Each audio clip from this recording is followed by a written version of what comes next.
Welcome back to Ferocious Education. This is Zed. Today I'm going to be talking about IDEX, Ideanomics and corporations.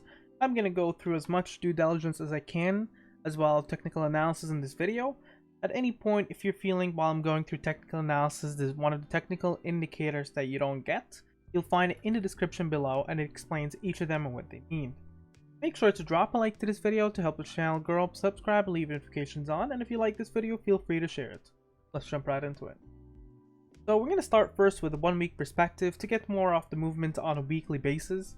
We get to see here on a 1 week perspective an ADX that is hitting 45, 47, usually above 50 is where a trend kind of reverses or has a high chance of reversing.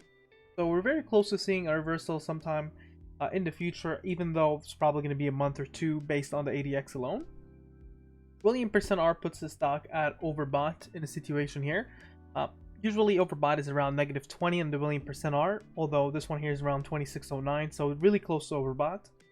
Momentum here seems to be actually recovering from way back on the 6th of September, so that is a good sign for us. On the MACD, what we get to see here is something a little bit disappointing. It actually went through a negative reversal on the week of the 30th of August, and it looks like it's actually continuing on, so I don't see it curve back up. We need it to curl. Once it starts curling, that's a good sign for us. Moving averages doesn't tell us much other than it's kind of bullish at the moment, but it's slipping down to bearish. Taking a look onto the 1 day perspective, what we get to see here is an MACD that is actually reversed up. So on the 30th, it's seen a positive reversal. That is great. On the MACD itself, it looks like it's actually increasing on the MACD histogram. So that's a good sign for us, a bullish on the 1 day perspective. William %R is neutral. Momentum seems to be actually growing up, and that is amazing, especially going back to 30th of September. ADX shows on a sloppy sideways movement, doesn't tell us much. Volume, though, is a little bit bearish. Usually you want an increase in volume, so you get to see from here to there's an increase, and that gives us an indication the price is going to jump up higher. Usually when we start seeing decreases, that is a bad sign. So for instance, if we're here and here, you get to see that the price action is moving downwards. So we see a massive jump in volume and then dropping in volume. So that is concerning. Unbalanced volume is recovering, so that's good. Moving averages here look quite bearish, and just 1 day perspective insight here. It's below the 50 SMA, the purple line. It's below the 30 EMA. 30 EMA is above the 10 SMA, but the bullish thing about it is that it's above the 200 SMA. But it's in a bearish trading action zones where negative reversals are likely. Moving on towards the 1 hour perspective, this is merely just for the next few hours. What it looks like is it might actually be curving a little bit upwards and perhaps has the potential of seeing a little bit more green, although it looks on the main thing it's going to be more sideways. ADX shows in the possibility of a trend forming earlier on the day, and it kind of broke down into the extended hours. Moving averages look bullish, moving to bearish. William %R overbought, momentum stable. MACD negative, but looks like it's curving. Let's take a quick look into moving averages to try to identify what is the current band sitting at. So the current band is sitting at right here. You get to see is the bottom is 88 cents. In the middle, we're sitting at 98 cents, and on the top, we're sitting at 108. So we do expect it to hover around there, but it hasn't been following it for quite a little. I mean, when it did, it's actually only in the bottom band and then kind of dipped down below there. Moving on towards the Fibonacci retracement, we get to see a support at the 90-cent mark, and that is quite significant on the Fibonacci retracement as it's been tested before and got rejected. We get to see a resistance at the $1.22, above that $1.48, above that $1.75. Now I'm going to just mention the significant resistances and support. So the significant support of the current cents is 90 cents here, below that 81 cents, and that kind of sense it actually almost filled up the gap that was formed over here, so that's a good sign. Now when we go on towards resistances, we get to see dollar value, so if it stays above $1 for a little, that is quite significant. Above there we're looking at $1.16, above there we're looking at $1.24, and finally $1.49 is a really significant one that we need to consider. Taking a quick look into the latest news, and this is here where I find a lot of exciting news that gives us little bit of indication on what is yet to come. So, EV taxi sales orders that includes BYD, Nissan, Chery, Kia, Geely, and Tesla. They have ordered, the orders included 300 taxis for the Shaanxi County, Huzhou, and 800 for Nanjing.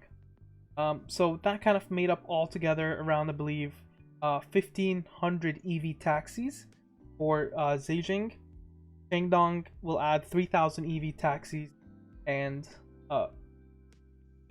my apology, Jiangsu, 1,250. So the total of all are 11,254 in terms of current orders that are in fulfillment, and the majority of them are Tesla 3s as well, in terms of the growth of it. That's based on what this kind of article is actually saying. Now, moving on, what we get to see as well is a movement towards electrical vehicles and taxi orders. Remember that 11,254 is EV.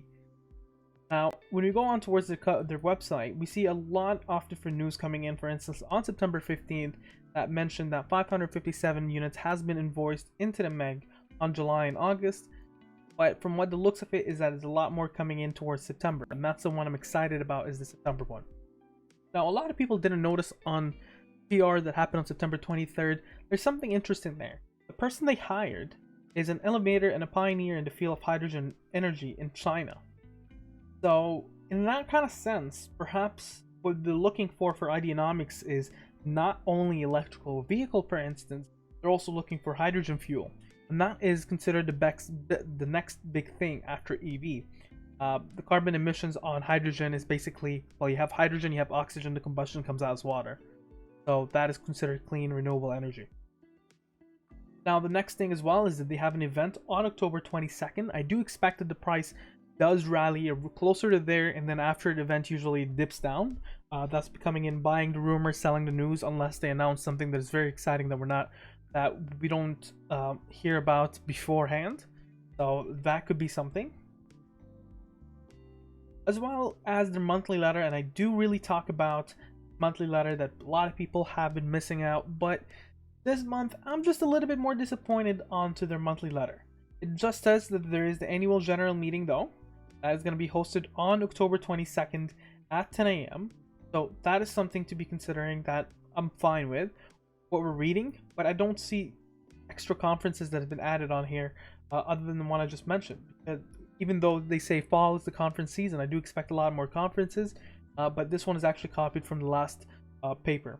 But look into what they're reading. They're actually reading regarding new composite materials. Uber pledges 100% shift to 100% EV, 100% EVs. The age of electric cars is dawning ahead of schedule. So there's a lot of interest on there. I do think that in the annual general meeting there might be some PRs coming up, so I do expect for it to jump. Now, if you remember, the event that I just did mention is the 4th China Intelligent Electrical Vehicle Summit, also on the 22nd. So two things happening on the 22nd.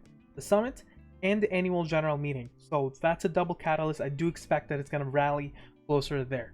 So that might be a time where you want to buy closer, perhaps 5 days before, and then watch it jump up, and then you can secure some profits and either let the rest run or sell before the conference. It depends how you want to play it. So that is a little bit of an insight onto the company itself.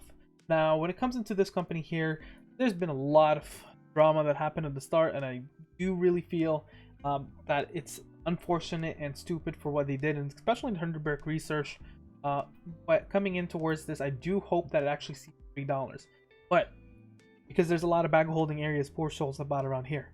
Now, what we're trying to get is to see if it does break that $1.80, perhaps even $1.20 at this point. Will it happen around October 22nd that actually sees a rally? I believe this was their ER jump. So in their ER jump, it did see a bit of an activity here. So if we were to look into how much that was, it did jump around 33 or 34%. So there is an expectation around October 22nd that we're going to be seeing that jump. Even though on the trends, it's kind of like trading sideways and it's not showing any significant trend one way or the other. But in terms of it going back all the way to 37 cents and whatnot, that's a little bit of a a bit of a cruel way to go, because you see here, this is a long way back to I think a year ago, and where we're sitting right now is considered into the bottom part of the chart. You get to see it here. So it has no business to dropping down below to the 27 cents, and I think it's a safe price to hold around the 80, above the 82 cents. And you see, this is the really historical support and resistances here from before. So I do feel that next quarter results are going to be amazing, especially with the MEG. I do feel quarter 3 results will be amazing. October 22nd seems to be a really good catalyst. I'm cautiously optimistic about this one. What do you think about this ticker? Make sure to mention down in the comments below. Share, subscribe, and like. You have a wonderful day.